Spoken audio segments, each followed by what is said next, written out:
Suntem în județul Neamț, care este situat în partea de vest a Moldovei. Vă reamintesc că Moldova este partea orientală a României, care se compune din trei mari regiuni istorice, Transilvania, Moldova și Valahia. E o zonă cu un pronunțat caracter țărănesc, majoritatea populației este țărănească, face legătura cu Transilvania printr-un defileu superb care traversează Carpații și care a constituit din vechime o cale de acces între vestul și estul României, de unde populația s-a mișcat și din motive istorice a trecut de o parte și de cealaltă a Carpaților. Vă spuneam că este o zonă pronunțat țărănească și astăzi ea are acest caracter. Nu este o zonă foarte dezvoltată din punct de vedere economic, dar foarte bogată din punct de vedere cultural, spiritual și unul din locurile mirifice ale României. Județul este împărțit cu aproximație în două părți, o parte de câmpie și o altă parte muntoasă. Oamenii sunt foarte primitori, sunt locuri în care vechi vetre de locuire românească, cu oameni extrem de primitori. Noi înșine suntem acum într-o gospodărie țărănească. Avem în planul din spate un monument emblematic. Județul este străbătut de ape frumoase, un bazin hidrografic foarte bogat, iar noi suntem la doar câteva sute de metri de unul din râurile emblematice ale județului, râul Ozana sau Neamțu, este foarte aproape de noi.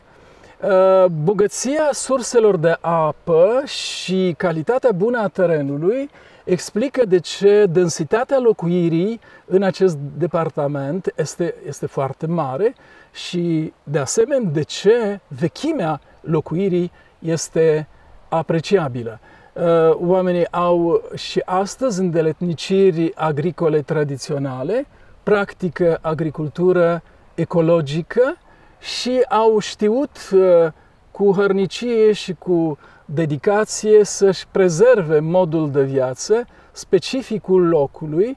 Așa se face că el este foarte atrăgător pentru români din toate părțile țării și nu numai pentru români.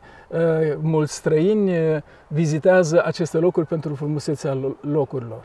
Așadar, teren de bună calitate, munți, posibilitatea de a practica meserii diverse. Sunt meserii legate de exploatarea pădurilor și de folosirea lemnului. Sunt foarte pricepuți meșteri care construiesc case din lemn, biserici din lemn, obiecte din lemn.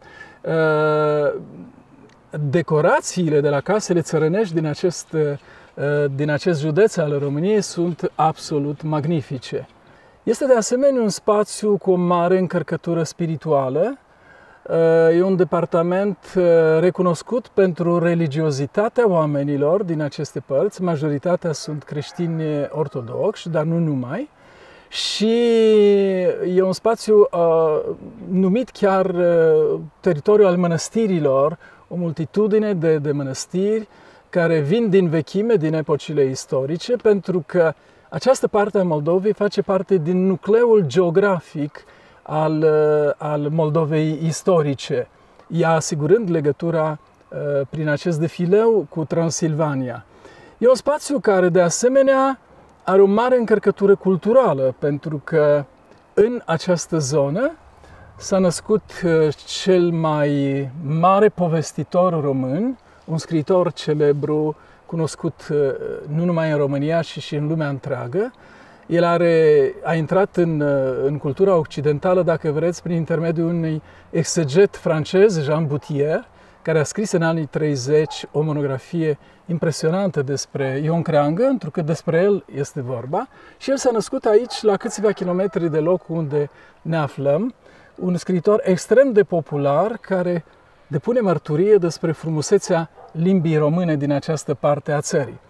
Locurile sunt legate de asemenea de amintirea celui mai mare poet român, gânditor, filozof, Mihai Eminescu, care a fost bun prieten cu Ioan Crangă, care a trecut adeseori prin aceste locuri, care a vizitat mănăstirile, a fost inspirat de frumusețea acestor locuri și de bogăția lui spirituală, întâlnindu-se în această zonă cu mari personalități ale culturii române. De altfel, județul se află nu la mare distanță de fosta capitală a Moldovei și de centrul intelectual al Moldovei, orașul Iași. Regiunea bogată în istorie, în spiritualitate, în cultură și, cu deosebire, aș spune, în calitatea oamenilor de foarte buni gospodari, foarte dedicați muncii, are nu doar trecut, are, cred, și viitor, întrucât prin acest județ, în următorii ani, urmează să se construiască o importantă autostradă care va lega Moldova românească și chiar Republica Moldova va lega de Transilvania, așadar viitoarea autostradă va traversa de la est la vest județul Neamț, astfel încât există perspective ca regiunea să se deschidă spre alte regiuni ale țării și să avem o foarte bună comunicație. Cred de aceea că județul Neamț este un județ pe care îl îndrăgești și în a cărui viitor economic, social, am toate motivele să cred, să fiu optimist.